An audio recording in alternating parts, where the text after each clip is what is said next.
Welcome to the 615 Sessions podcast here live at Ascension St. Thomas Sports Park. We got our good buddy Ben Arthur of Fox Sports hanging out here with us. Ben, it's been a while since you've been on the podcast. I know. That's negligence by me, but I would also cite the fact that you gave me your work number instead of your personal number. Should I feel slighted? That's completely my bad. And that is kind of a disrespect to you, because everyone else in the media corp here, I gave them my personal number. For whatever reason, I gave you my Tennessean number.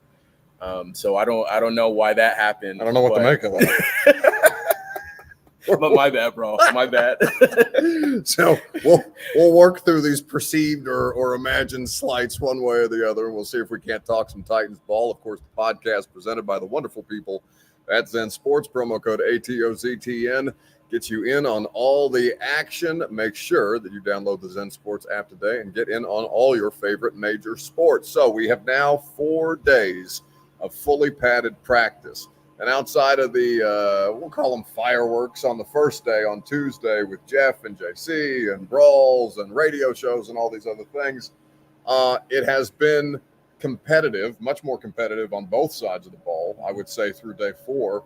And honestly, they haven't had any kind of issues in managing the situation outside of a more combustible first day. Yeah, I would definitely say it's been kind of like a controlled aggression type environment, right? And I think it's always good when, how a team responds to maybe a crazy day like that first day was.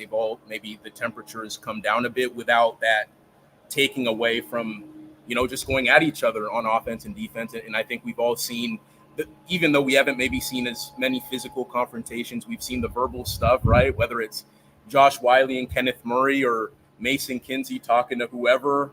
Mason Kinsey talking to everybody. Yeah, he's talking to everybody for all you listening.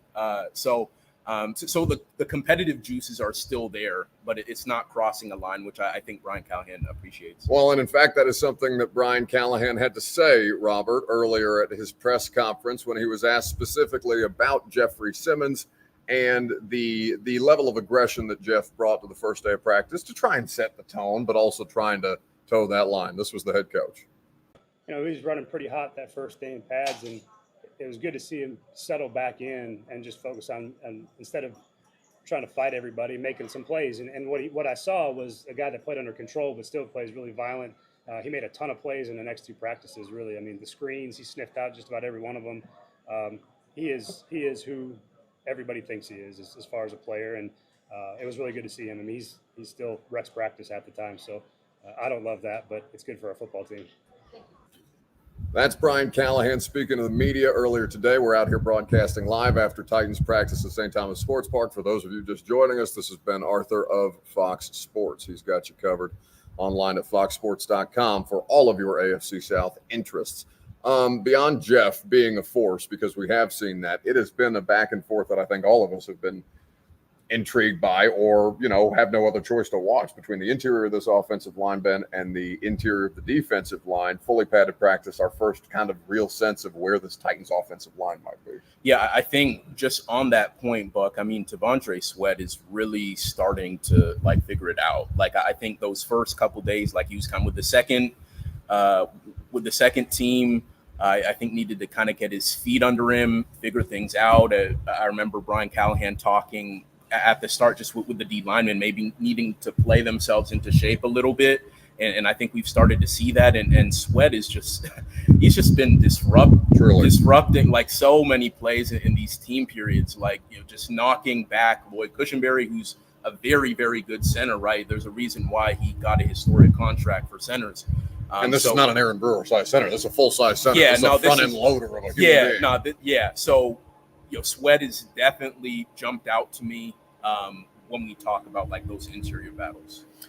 In fact, I would have credited him with a safety today. They were doing a lot of situational football today at practice, in particular red zone, and then they were working for the first time, I think, Ben, backed up against the end zone with all 3 offensive units, with Levis, with Mason Rudolph, and with Malik Willis quarterbacking. And to see Sweat just get Cushenberry on skates and force what I think would have been a safety in a normal game situation, that's the kind of not just, you know, how did JC Latham describe him today? He's not one of these big, sloppy, dudes or sloppy bigs that just wants to bull rush you. This is a man who has incredible size, but also ungodly speed for the way that he's able to move. I don't know how much of him you've been watching with Tracy Rocker, but just to see him going through some of these drills and being so much bigger, the conditioning thing will continue to be a something that we track, right? Mm-hmm. It's going to be a talking point. But when he's out there, God knows that he's a problem. In fact, speaking of rookies, JC Latham was also one of the players that we spoke to the podium. JC spoke about working against Jeff and Sweat and how Jeff in particular has helped him sharpen his skills. You know, you don't really want to create bad energy throughout practice. You know, two alpha dogs, you know, just competing. He's the best, you know, defensive tackle in the game. So every day I'm going to show up and, you know, just try to sharpen my game going against him every single day. And it might get chippy at the end of the day, but, you know, that's what it is. Where do you think you've been able to sharpen your game? Say again? Where do you think you've been able to sharpen your game? Really just paying attention to details. You know, I gave up something down here in the backed up period. You know, he rushed the inside of me, and, you know, usually you don't really see something like that. So just being attention to detail with how you're, you know, coming off with your feet, your hands, and make sure they're in the right places. Otherwise, you get edge and, you know, have a bad play. So.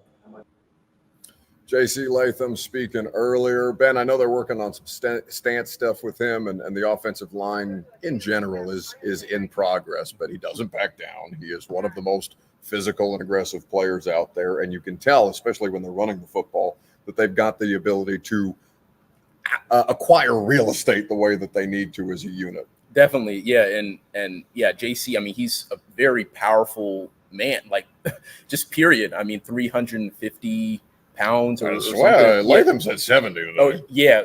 I guess 370. Probably depends on the day. Yeah, it depends on the day. But man, having a guy with that kind of brute strength, I know that was talked a lot about in the draft process, and we talked so much about what that's going to mean for Will, just protecting his blind side, but for the backs, for TP and Tajay.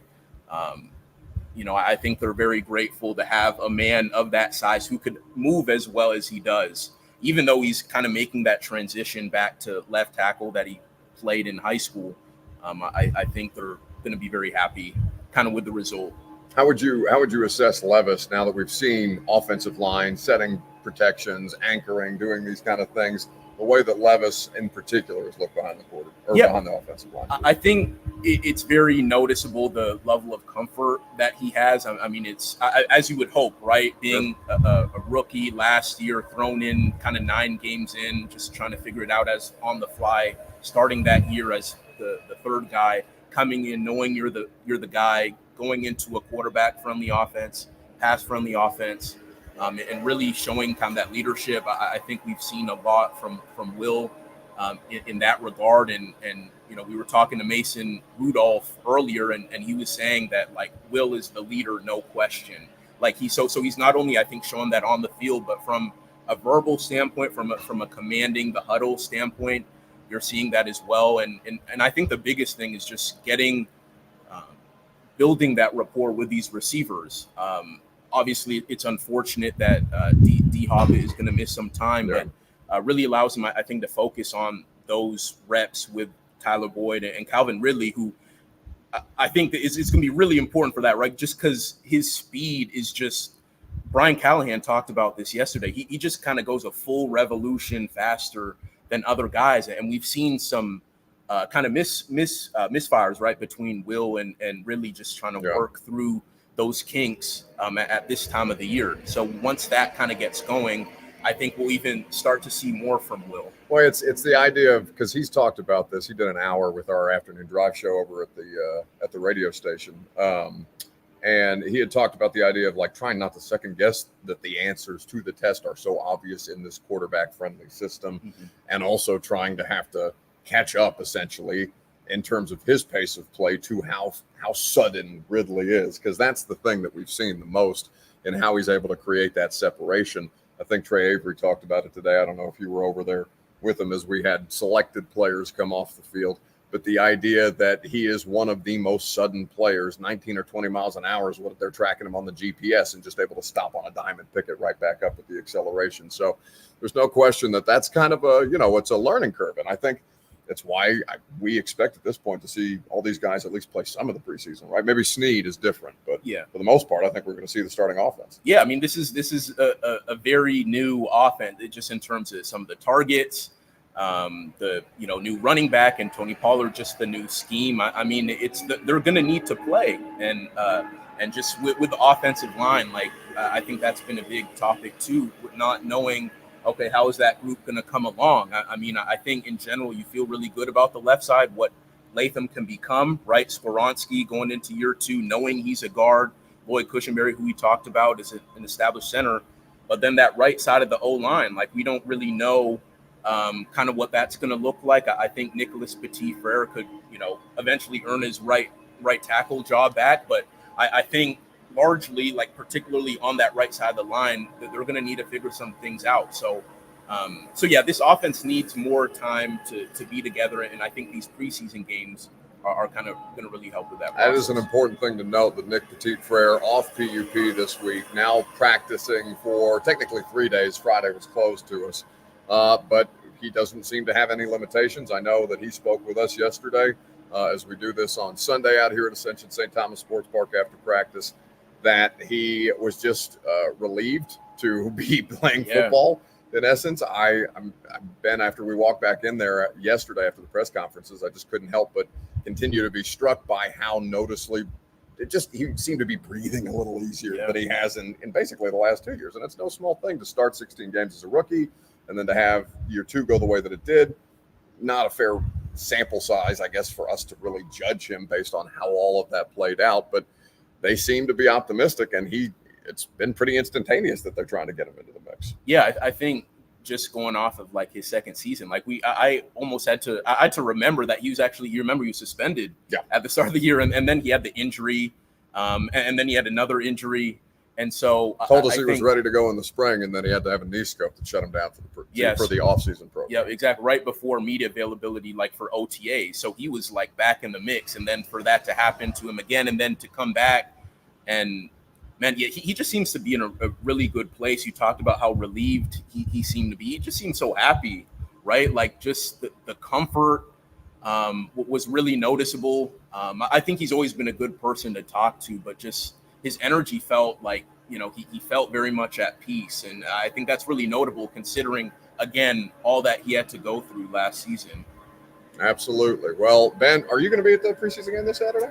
That's to be determined. Okay. I'm actually not sure yet. Well, it covers the whole AFC South for Fox Sports, which is why Ben will be covering not just the Titans, but the Colts, the Texans, and the Jags for another season. FoxSports.com, of course, is where you can read all the great work that he does. That is going to do it for us for a couple of days. We'll be back out here on Wednesday and Thursday, I think, is our next day. Correct. Of open practice to the media, and we'll keep you updated on A to Z Sports radio show tomorrow on 104.5 The Zone. Make sure you tune in, and we'll see you guys next week.